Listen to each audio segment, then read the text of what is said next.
அனைவருக்கும் அன்பு வணக்கம். இன்றைக்கி நம்ம சுவையான பருப்பு துவையல் எப்படி அரைக்கிறதுன்னு பார்க்கலாம். இந்த துவையல் சூடான சாதத்தில் இந்த துவையலை போட்டு நல்லெண்ணெயோ நெய்யோ விட்டு சாப்பிட்டாலும் நல்லாயிருக்கும்.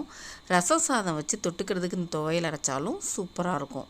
சிம்பிளாக டேஸ்ட்டாக சமைச்சு சாப்பிடணுன்னா ரசமும் பருப்பு துவையலும் அரைச்சி சாப்பிடுங்க, அவ்வளோ பிரமாதமாக இருக்கும். இது இப்போ எப்படி செய்கிறதுன்னு பார்க்கலாம். ஒரு கடாயில் 4 டேபிள் ஸ்பூன் அளவுக்கு துவரம்பருப்பு எடுத்துக்கணும்.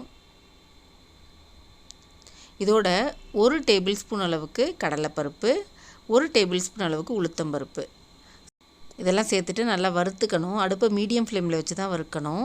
ஹையில் வச்சா சீக்கிரம் கருகி போயிடும்.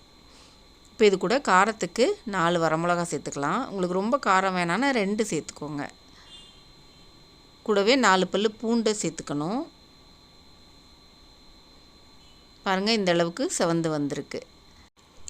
இப்போ இதில் 1/2 டீஸ்பூன் அளவுக்கு உப்பு சேர்த்துக்கணும். கல்லுப்பு சேர்த்துக்கோங்க. சேர்த்துட்டு கூடவே 2 டேபிள் ஸ்பூன் அளவுக்கு துருவின தேங்காய் சேர்த்துக்கோங்க. தேங்காய் சேர்க்கலைனாலும் இந்த துவையல் நல்லாயிருக்கும், ஆனால் தேங்காய் சேர்த்து செய்யும்போது டேஸ்ட்டு ரொம்ப பிரமாதமாக இருக்கும். தேங்காய் சேர்த்து ஒரு நிமிஷம் நல்லா வதக்கி விட்டுட்டு ஒரு சின்ன துண்டு புளி சேர்த்துக்கோங்க. கூடவே ஒரு 1/4 டீஸ்பூன் அளவுக்கு பெருங்காயத்தூள்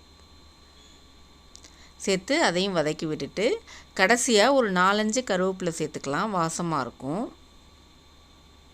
கருவேப்பிலையும் சேர்த்து நல்லா கலந்து விட்டணும். பாருங்கள் எவ்வளோ செவந்து வந்துருச்சுன்னு. இந்த அளவு செவக்கணும் பருப்பு, அப்போ தான் நல்லாயிருக்கும். இப்போ அடுப்பை ஆஃப் பண்ணிடலாம். அடுப்பு ஆஃப் பண்ணி நல்லா ஆறுனதுக்கப்புறம் மிக்ஸி ஜாரில் போட்டு அரைச்சி எடுத்துகிட்டு வந்துடுவோம். ரொம்ப தண்ணி ஊற்றாமல் இந்த மாதிரி துவையல் பதத்துக்கு அரைச்சிக்கணும், கொஞ்சமாக தண்ணி விட்டு. அவ்வளோதான், நம்மளோட சூப்பரான பருப்பு துவையல் ரெடி ஆகிடுச்சு.